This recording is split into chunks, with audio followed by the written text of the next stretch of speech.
All right, looks like we on. All right, Shalom. Shalom. First and foremost, I want to give all praises, honor, and glory to Yahweh, Ba'ashem, Yahweh Shai, Ba'ashem Hakwadash. Double honors to the apostles and elders, a great millstone, and peace and salutations to the elect. Got the elder Yatazak here, and I'm the brother Aina from GMS Dallas.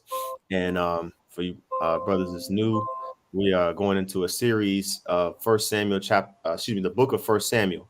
And so we're on chapter 18 now. We did chapter 17 last week, I believe. And pretty much after going over this chapter, Lord willing, you brothers will be able to really see the level that the Lord was dealing with David on. And pretty much from this point on forward, you kind of mentioned it last lesson. From this point on forward, this is the narrative and the focal point is going to turn towards David. And this is before the book of Proverbs, and during the time of some of these Psalms that we read in the book of Psalms were written during this time of this chapter here. And but yeah, this is before the Jeremiahs and the Isaiahs and Habakkuk's were the books of these various different prophets that we're reading about in the scriptures that we bring out. A lot of these scriptures before they were actually written.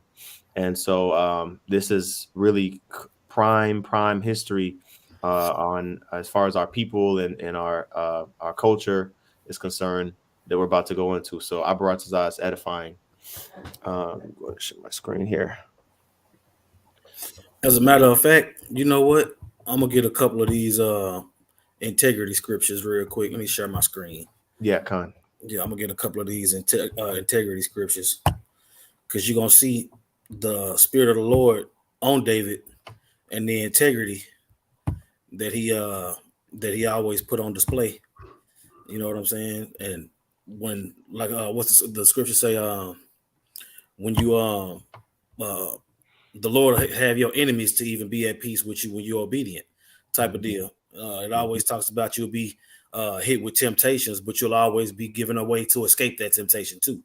So you're gonna see a whole lot of that when you get into the accounts on David. You see, you got to keep in mind that he said that David was a man after his own heart. So the way that he dealt with David and the way that David dealt with people, you're gonna see pretty much what's the word I'm looking for? You pretty much see the blueprint on how to deal. Right. You know what I'm saying? Between what we've been shown through Yahweh Ba'ashem Yahweh Shai, King David was a man in the flesh, you see, that dealt with all these different things. You see, he was up, he was down, he was broke, he was on the run, he was this, he was that. But through all of that, he kept his integrity. You know? So let me Yep. Just like Job. Job's wife, when you said that, it reminded me of when his wife asked him, doest thou still keep thine integrity? You know what I mean? Right. Yeah, Look, check this out. Psalm 7 and 8. It says, the Lord shall judge the people. Judge me, O Lord, according to my righteousness and according to mine integrity that is in me. All right. Let integrity and uprightness preserve me. For I wait on thee. You see, a Psalm of David. Judge me, O Lord. Psalms 26 and 1. Judge me, O Lord, for I have walked in mine integrity. I have trusted also in the Lord, therefore I shall not slide. Now let's get this word integrity. Let's get this word. Because people think that integrity, first of all, they don't value integrity at all. And you ask the average person what integrity is, they wouldn't have a word for you. But when it comes to having integrity, like, bro, integrity can be as small as stopping at a stop sign when there ain't nobody there to see you run that mug. Yeah. Or, you know what I'm saying, when your life is on the line and you know what I'm saying, fighting for Yahweh Ba'ashem Yahweh Shai. Integrity can be used in any situation. It's not limited. I would say integrity is not limited by any means. You see? All right. Hebrew word. Yep. Strong's H. What is that? H 8552. Yeah. Thumb, which comes from thummum, Mm-hmm. Which we say all the time. Oh, that means through, finished. But thumb is a shortened version, and it says integrity, upright, uprightly, uprightness, completeness, fullness, innocence, simplicity. So thamam again means finished, as like as far as something that'll start and finished. So Yep, thumb complete. is the shortened way of saying thamam, which in this instance, the most of the time is translated into the English word integrity, which shows you if you have integrity, you are complete, you are a wholesome type of individual. There you go. Just to back Yeah. you up. Yeah. Yeah, because I remember we Strong's went into it a couple H. years ago. Yeah, yeah, Strong's H. But no, you can see there, yeah, the mom is, like I said, kind of more so it can be more of like a negative connotation, to be complete, finished. Down, in the fourth one, you can see there, to be consumed, exhausted, spent, destroyed. So, but yeah, thumb, is kind of more so like the abbreviated or the shortened version of thamam. Right. Check this out. It says to be complete, be sound, be unimpaired, be upright ethically. You Mm-hmm. see, which we going into the account of David before he became king. You see, so you can have complete as far as finished, exhausted, and through, or you know what I'm saying. You could be sincere. You know what I say? Batamayam wa amat in sincerity and truth. Mm-hmm. See, complete, perfect, finished. Right. To cease doing, leave off. Right. So to finish, complete, perfect. It says Jacob was a plain man dwelling in tents. When you go into that word plain, you're gonna come up with this concept. The mom, right? Mm-hmm. Perfect, Mm-hmm. complete. All right. Okay. We can go ahead and jump into the lesson. Just want to establish the characteristics of the king, which Yep. the precepts also tell you that the way the king is, that's the way the people are gonna be. Yep. Exactly. You see, Exactly. with Yahweh Ba'ashem, Yahweh Shai being the king, the spirit rested on David to be the king as well. So with him being of the Most High's heart, him being of Yahweh Ba'ashem, Yahweh Shai's heart, you see the integrity and the way that he dealt with things in the flesh. All right, let's go. Con. All right. So going back here to 1 Samuel chapter 18, and because when we left off in chapter 17, basically Saul was like trying to figure out who David's father was, and he was like, this is my father, like, I'm David, the son of Jesse, and so this is the continuation of that. And also too, I think it's important to mention here before we start reading, Saul, remember in the last chapter, said whoever kills Goliath, that he was going to give him great treasures in Israel, make his father's house tax free. He was going to give him his daughter to wife. You see, so these are the events that immediately followed after David, killed Goliath, and we're going to see what happens. Right. This is 1 Samuel 18:1. It says, and it came to pass when he had made an end of speaking unto Saul, that the soul of Jonathan was knit with the soul of David, and Jonathan loved him as his own soul. And you got wicked false prophet TD Jakes, trying to basically imply or insinuate that David and Jonathan was on that homo stuff, because of scriptures like this and following chapters that we're going to go into, which is completely and utterly madness, man. Right. Right. And he gonna have to pay for that too. Right. Yeah, he gonna have to pay for that too. Right. So Because the King script, David, I said, because at the end of the day, the scriptures wouldn't line up with that type of philosophy. You know what I'm saying? According to the law, statutes, and commandments, what's pleasing to the Heavenly Father, what's an abomination. You see, so there's no way he would definitely run out of precepts with that type of lie. I'm gonna get Right. this quick precept, just backing up this first verse I just read real quick. This is Proverbs 18:24. It says, a man that hath friends must show himself friendly, and there is a friend that sticketh closer than a brother. And so remember, David had like 6 or 7 other brothers, and him and Jonathan were closer than any of David's biological brothers were to David. So this is just a precept to back that up. Like basically, Jonathan who was again the son of Saul, he understood that the Lord was dealing with David, and you got them certain brothers that you connect to, and on a more a closer level, and like I said, I just brought the precept to back it up, but um, Jonathan was a man of war as well. Remember, he slayed him and his armor bearer slayed those 20 Philistines, I think it was, and they was going in the field. So they kind of had that similarity there. And verse 2, it says, and Saul took him that day and would not let him go, and will let him go no more to his father's house. Talking about David.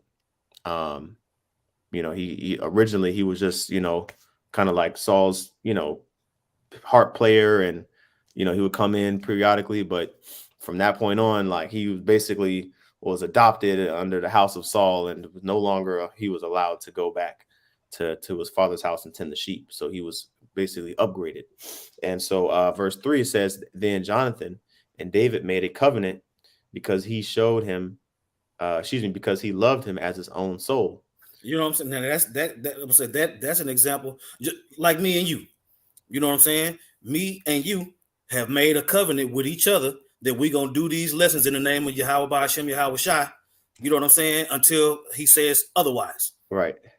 You see? Yeah. Y'all see us on the highways and the byways together. Y'all see us doing these sit downs together. You know what I'm saying? Now, we don't record it when we chilling, but that's what I'm saying. You're not supposed to record that anyway. But that covenant and that bond is going into brotherhood. You see? Right. It's just like in the curses. It say the man will no longer be tender and delicate amongst each other. That don't have nothing to do with no homosexual connotation. It's just like when one time my wife asked me what that precept meant. I said, well, do you see how me and the brothers treat each other? Or say how we greet one another, how we correct one another?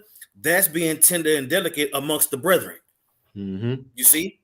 And as a curse, that was taken away. That's why you see dudes acting the way they act towards their brothers now. It said that they were going to hate each other. You see? Right. And David and Jonathan had that love for one another according to that bond of brotherhood through Yahweh Ba'ashem Yahweh Shai. Mm-hmm. You got it. Kind. So that word covenant in the Hebrew is Strong's H1285, Baruyath. And it says, you can see it's a pretty popular word, mostly translated into covenant. But it says alliance, pledge between men, a treaty, an alliance, a league, man to man. See that? They was like, okay, we're gonna be down for each other, like, what I mean, no matter what, an agreement, what I mean, alliance of friendship. That's all it was talking about. You know what I mean? So that's pretty much it. Going back here, it says like, basically they was like best friends pretty much. I guess you could say that at that point in time. There you go. Verse 4, it says, and Jonathan stripped himself of the robe that was upon him and gave it to David and his garments, even to his sword and his bow and his girdle.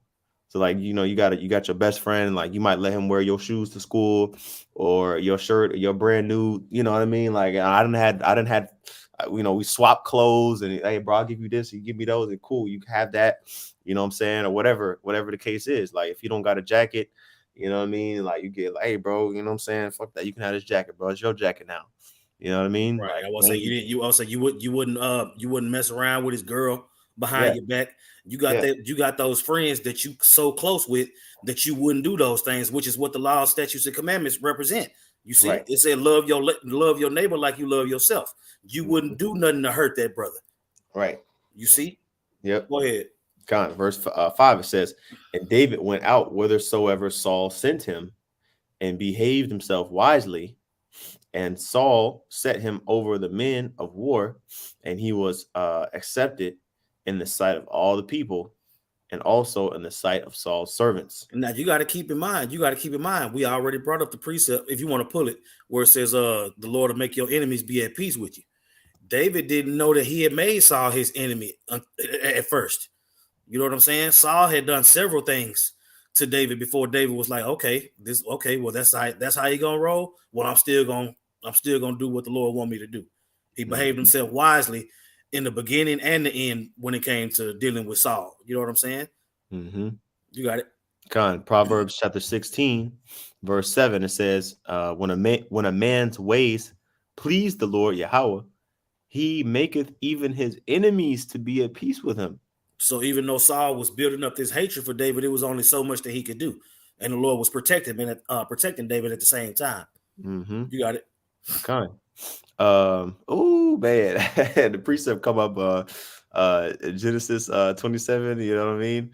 Like when Esau said he was gonna kill Jacob, but the Lord preserved Jacob. He didn't allow Jacob to get killed by Esau. You know, I'm just looking at the various different precepts on here. But anyway, you know, there's plenty of different examples, but let's go back here to 1 Samuel 18. It says verse 6, and it came to, and it came to pass as they came, when David was returned from the slaughter of the Philistines, that the women came out all of the cities of Israel. Because remember, again, these are the events immediately following after David and Goliath. You know, that story a lot of people know about. So, you know, this was a 40-day thing that Goliath was coming out there, you know, challenging, you know what I mean, Israel, and saying, ain't y'all ain't about nothing. Y'all ain't gonna be able to defeat us. You know what I'm saying? Y'all too scared to come down there and fight me one-on-one. So when David came back, you know what I'm saying, from that, you know, from that, like when he came back to his, like, you know what I mean? Like he came back from the battlefield and all that stuff, like people were just like, they praising David, you know? So it says, and it came to pass when when David was returned from the slaughter of the Philistine, that the women came out all the cities of Israel, singing and dancing to meet King Saul with tabrets, with joy, and with instruments of music. Right? It says, and the women answered one another as they played, and said, Saul hath slain his thousands, and David his 10,000s. I would say which was. I would say, and the thing about that, I mean, you got the women cheerleading, but at the end of the day, when the all that victory goes to Yahweh Bashem Yahweh Shai, but on earth, those bodies that they was accounting to David was Saul's, because he was the king. Mm-hmm. So Saul got all bent out of shape over women that didn't know what they was talking about. Right. You know what I'm saying? It was real petty. Yeah. You know what I'm saying? Because Right. everybody knows that it's just like how we always talk about how Alexander the freak, he didn't specifically kill the Persian king, but that glory went to him because he was ruling. You see? Mm-hmm. It's the same thing. Why, okay, matter of fact, why do you think Yahweh Shai always gives glory to Yahweh? It's the same concept. Right. You see? The Lord is going to deliver Israel, but how is he going to do it? With his right hand.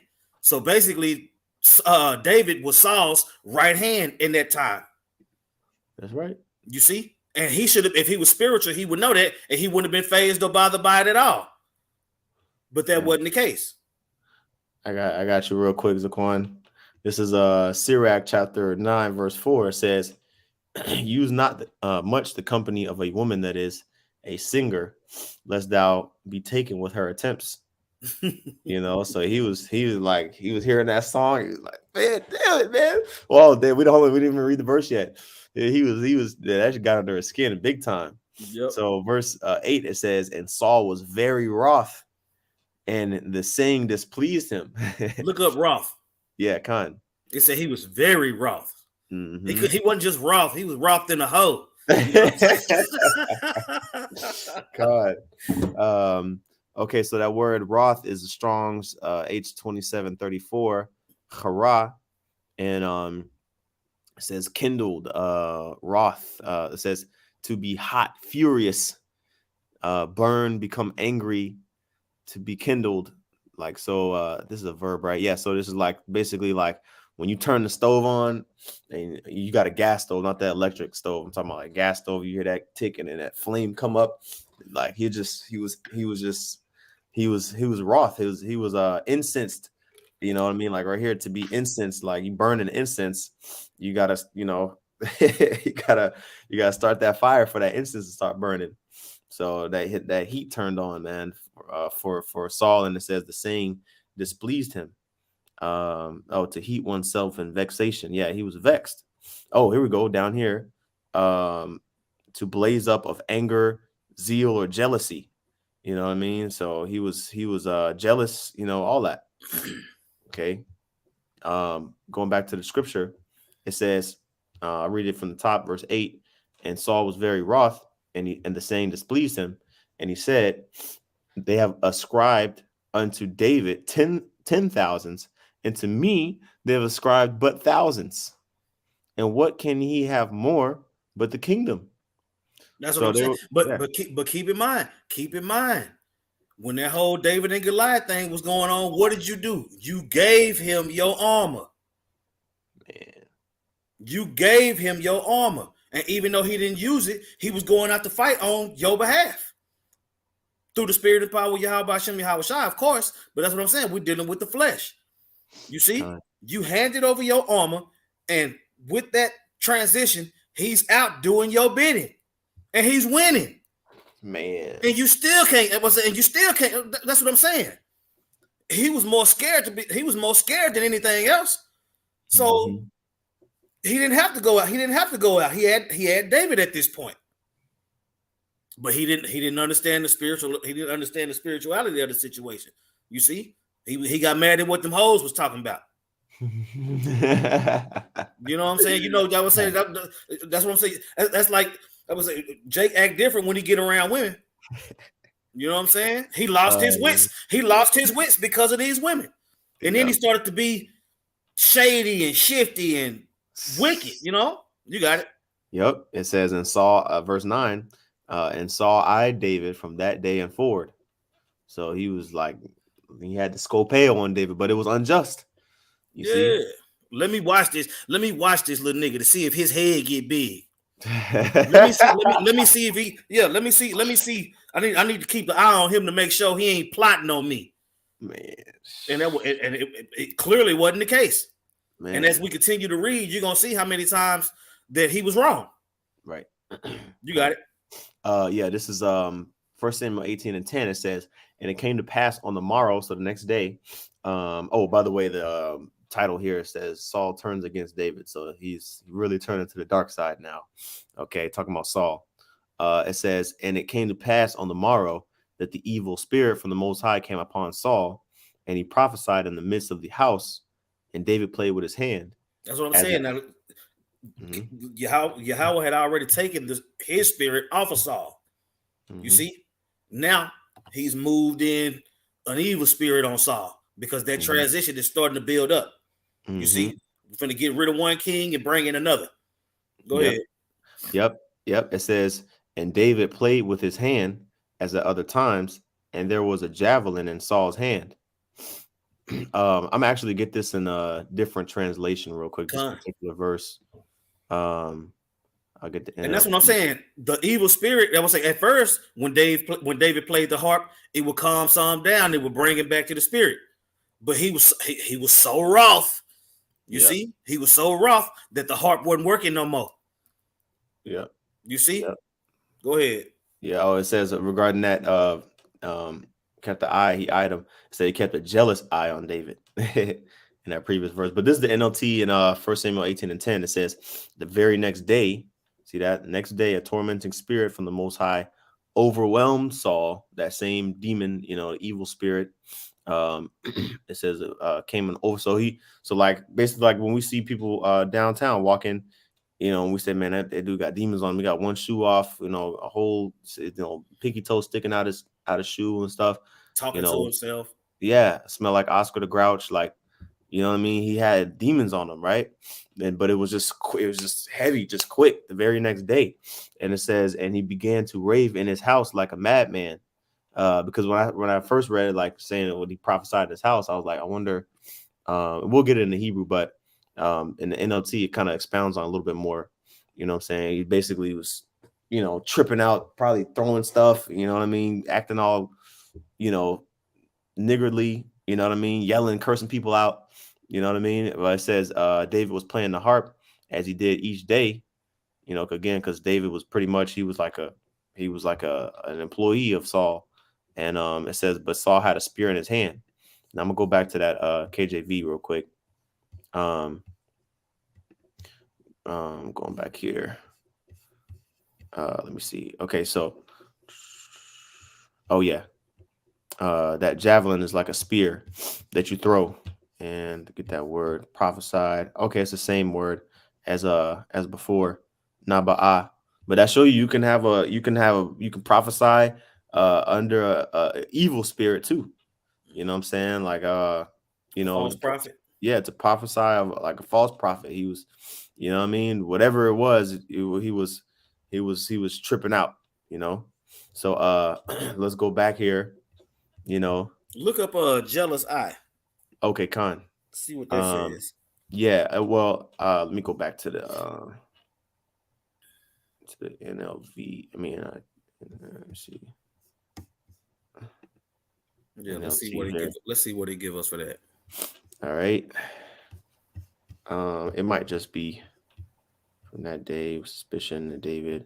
Hold on, let me do forward in line. Let's see.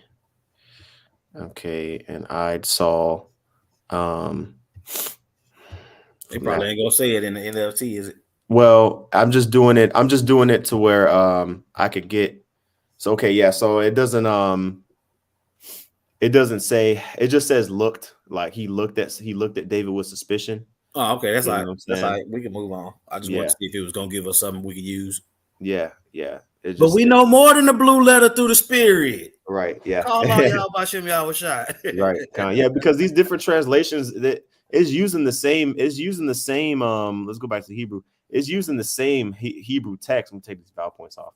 It's using the same Hebrew text as all the English translations do, like as a source, but they just basically interpret it as a different way.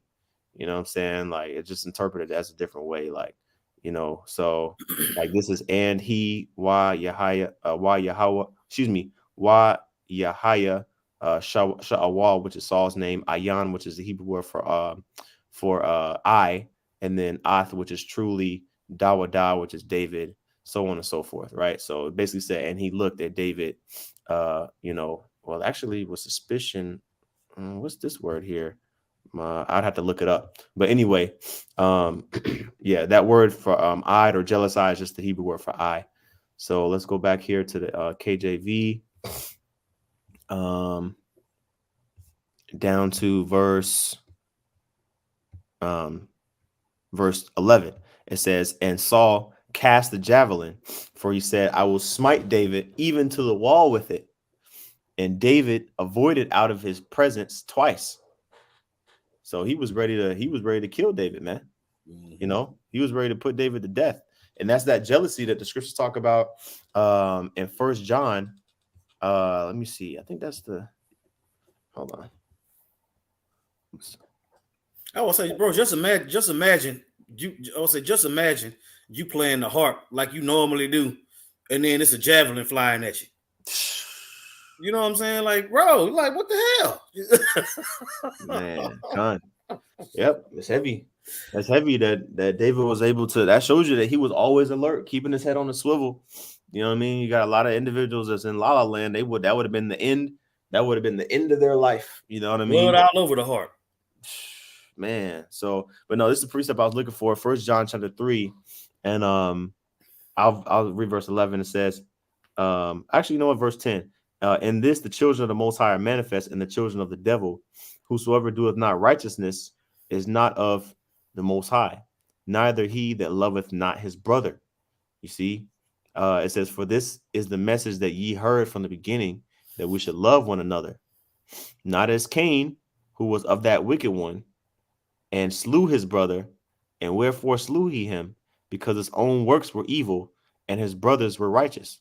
So even though Saul and David weren't, you know, blood brothers, they were you know, they were of the same nationality, and Saul had no reason to try to kill David, man.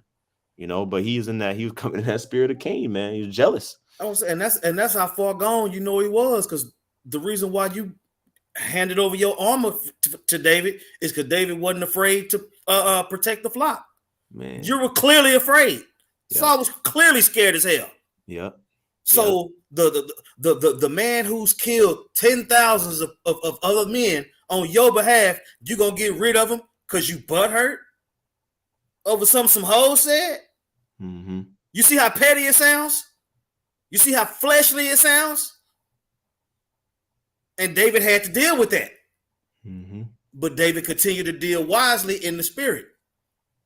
You see? And that's showing us how we need to be.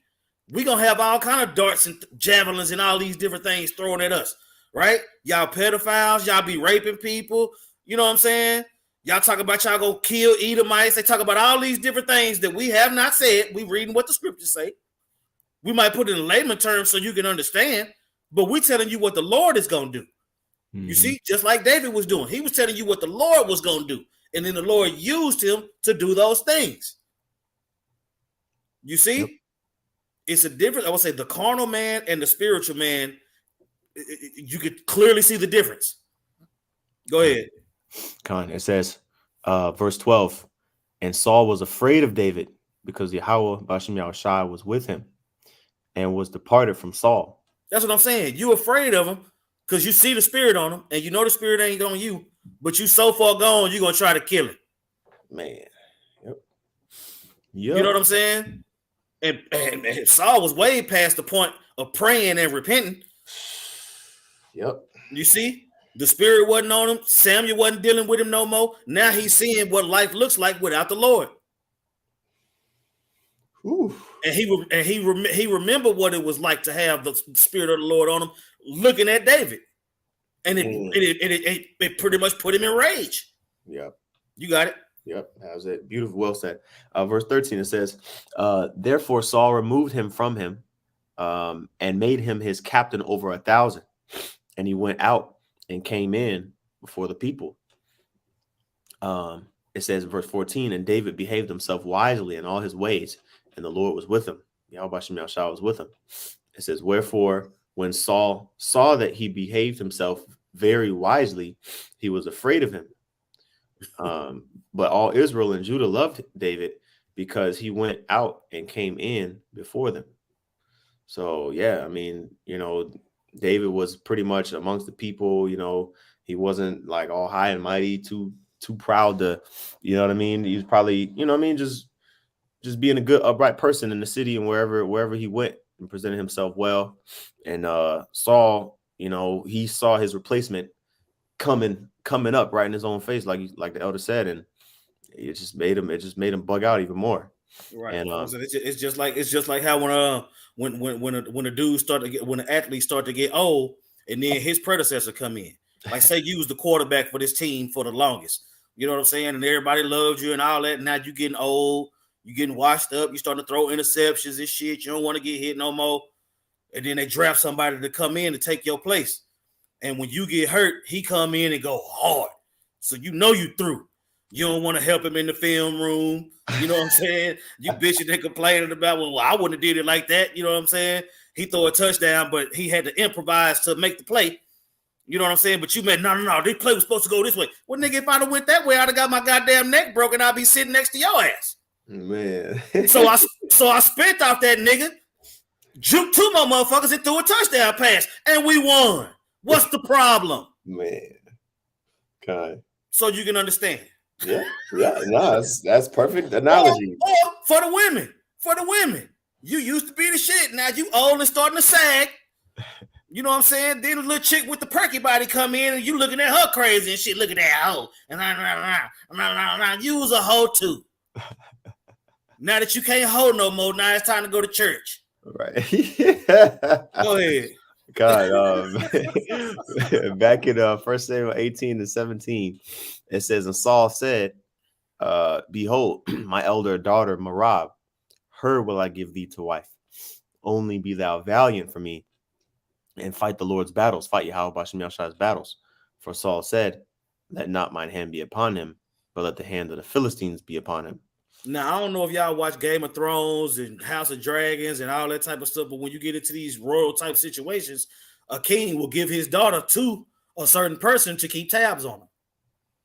You know what I'm saying? It's just, he was in Game of Thrones mode at this point. I need to figure out a way to get him up out of here. You know? And he started doing all these little different things. I'm gonna give you this. I'm gonna give you this. I'm gonna give you my daughter. Then no, I'm not. Then I'm gonna give you my other daughter. And then you know what I'm saying? Trying to be able to influence David to find wickedness, to find a chink in his armor, so to speak. Go ahead. Yep. It says, verse 18, and Saul, and David said unto Saul, instead of glorifying Yahweh Hashem Yahweh Shai for giving him David to be able to run Israel the right way, he lost complete sight of all of that. Go ahead. Con. It says, and David said unto Saul, who am I, and what is my life, or my father's family in Israel, that I should be son-in-law to the king? Shows you that humility that David had. He was like, man, like, I'm not nobody in Israel. Like, why? What makes it doesn't even make any sense to make me your son-in-law. I have no print, like, you know what I mean? Imagine all there's various different royal households that David could have gave. I'm sorry, that Saul could have gave his daughter to for wife, but he wanted to give it to David. David didn't see the point in that, right? So it says, verse 19, it says, but it came to pass at the time when Merab, Saul's daughter, should have been given to David, that she was given to Adriel, the Meholathite, to wife. That's what I'm saying. So that was another situation where Saul didn't deal in integrity. You said you was gonna do one thing and you did another. You see, you already threw the javelin at him. Yep. You know what I'm saying? King David could have been like, well, shit, I done killed tens of thousands of men, man. Why you testing me? But he remained humble. I'm pretty sure David knew he could take Saul if they were going to box it out. But his mindset never went there. Yeah. Yeah. Go ahead. Yep. It says, let me see here. Okay, verse 20, it says, and Michal, Saul's daughter, loved David, and they told Saul, and the thing pleased him. So, you know, you know how women be, they love talking about, oh, David, oh man, David, yeah, he's so handsome. You know, he was ruddy, man. It was dark and handsome, like the scriptures say, you know, with beautiful eyes. Right? So, you know, she was like, okay, yeah. And then Saul's servants found out, and they told Saul, and Saul, instead of Saul getting mad, he had that like the Grinch, he had that evil smile, that idea popped up in his head. And he said, verse 21, and Saul said, I will give him her, that she may be a snare to him, and that the hand of the Philistines may be against him. Wherefore Saul said to David, thou shalt this day be my son-in-law, and the one of the twain. Okay, so this was Saul's plan to get rid of David. You know what I mean? To give him a woman just like Samson. You know, give him that woman, and, you know, hopefully make his hinds weak, and then go out to the Philistines. Damn, now that I think about it, Zaquan, that's kind of basically what David did, with Bathsheba. Yeah. You know what I'm saying? Yeah, that's what, bro. He gave him his daughter to marry, and then sent them out to battle, all in one motion. That was the whole thing. She gonna be a snare unto him, you know, whether she was feeding information or whether he was just that much in love with her. Either way, Saul was cool with it, as long as his mind wasn't occupied on nothing else. When you out the war, you can't be worried about your woman like that. You remember that dead president scene where Chris Tucker was like, man, what about your little girl, man? He was like, look, I can't worry about that while I'm over here. I got to focus on the task at hand. If I'm worried about my daughter and worried about my girl, I'm gonna get killed out here, man. Then what's gonna happen? I'll never be able to get back to him if I'm worried about him all the time. So it was that type of mentality. You got it. Kind. Verse 22, it says, and Saul commanded his servants, saying, commune with David secretly, and say, behold, the king hath delight in thee, and all his servants love thee. Now, therefore, be the king's son-in-law, because he didn't want David to say no again, like he said, like he did the first time. In verse 23, and that shows you he had a level of restraint, talking about David, to reject the first daughter. He was like, man, I'm not even like, but it wasn't on no prideful stuff. He was like, well, it doesn't make sense. I'm not even really worthy. I'm just a shepherd boy, It says, and Saul's servants spake these words in the ears of David. And David said, seemeth it to you a light thing to be the king's son-in-law, seeing that I am a poor man and lightly esteemed? See, he thought lightly of himself. Like he didn't, what's the scripture that says, esteemeth every man above himself? Hold on. Let me get it real quick. You're supposed to esteem the brotherhood above yourself, man.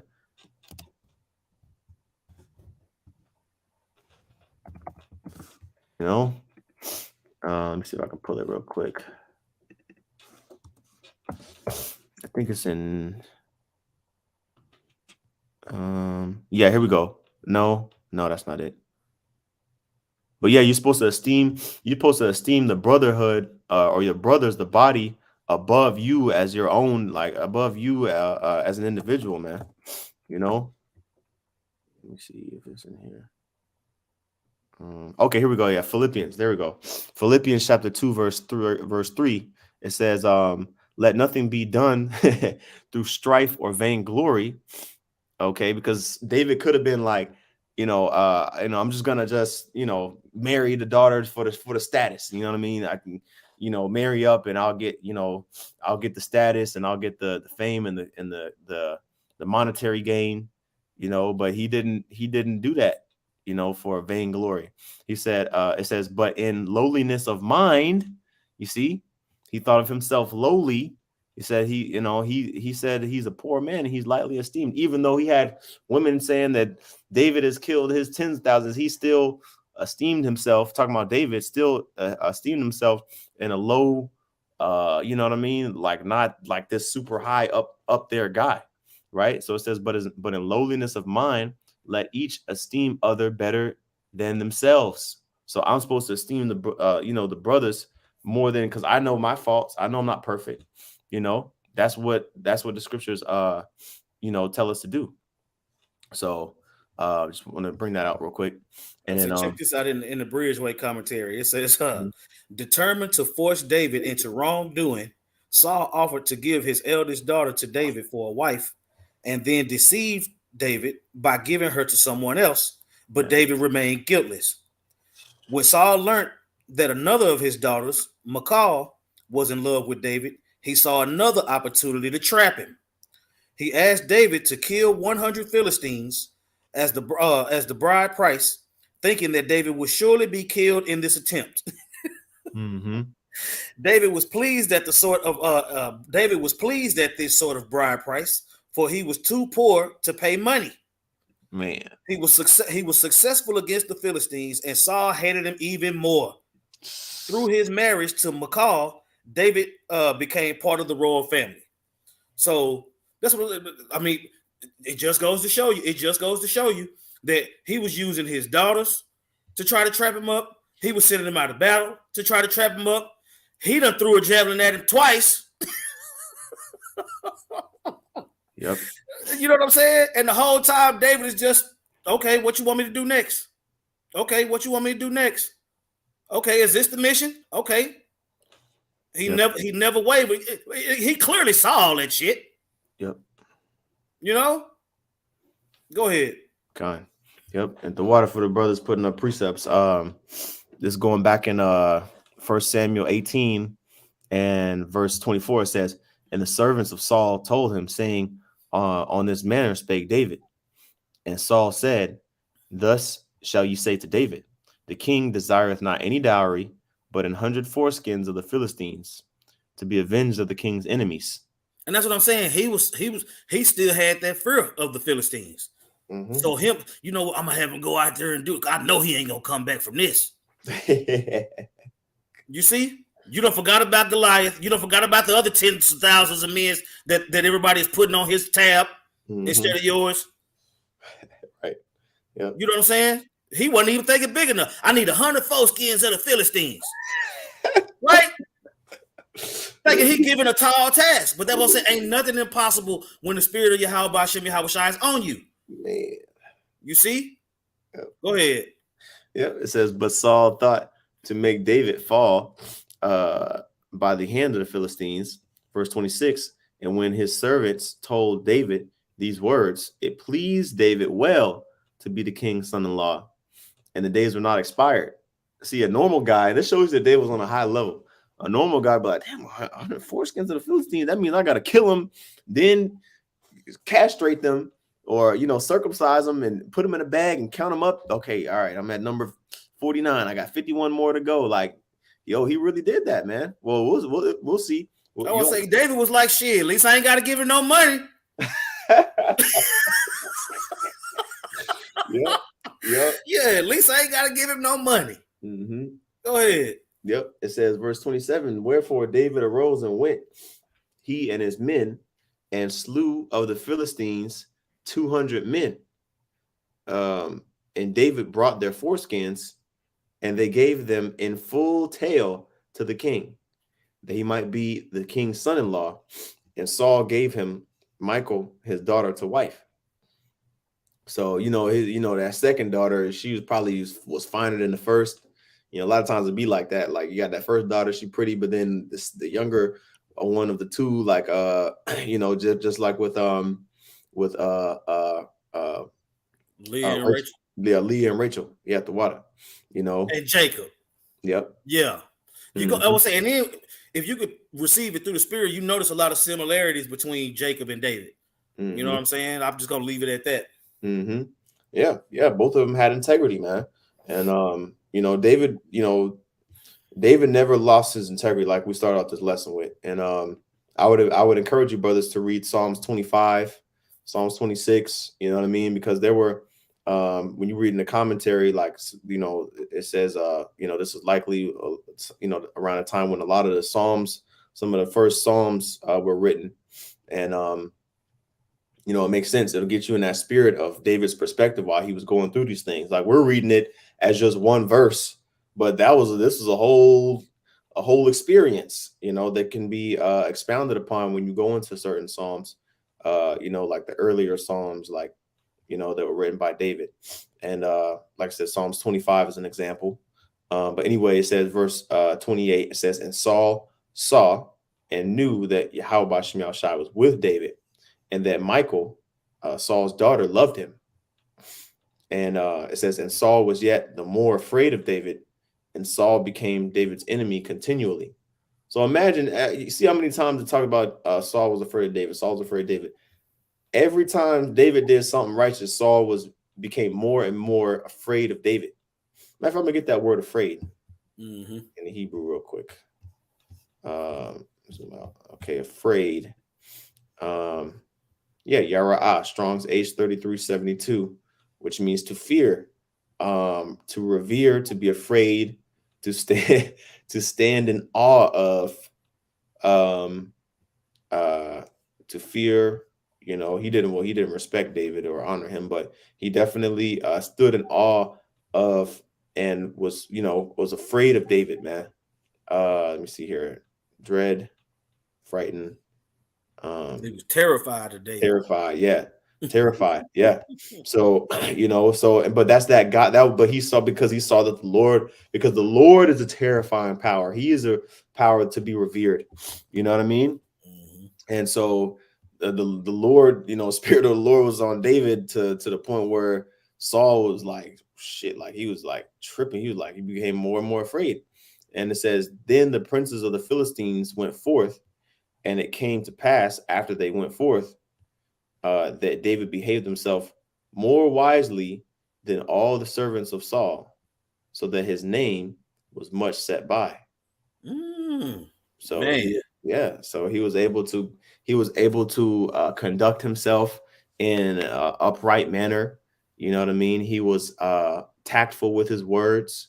He was poised in the sight of adversity, and he had etiquette. You know what I mean? Manners. You know what I mean? Yep, the way we're supposed to be. Yeah. Yep. So this is our history, man. Esau doesn't want you to know that you're an Israelite. That David was of our nationality. Esau doesn't want you to know that. Esau wants you to think that David was a white man. Okay, but that couldn't be anything further from the truth. Okay, and that proves it too, because that's what I'm saying. If you were the people if you were the people, you would glorify these situations. You would glorify this way of life. You would glorify this way.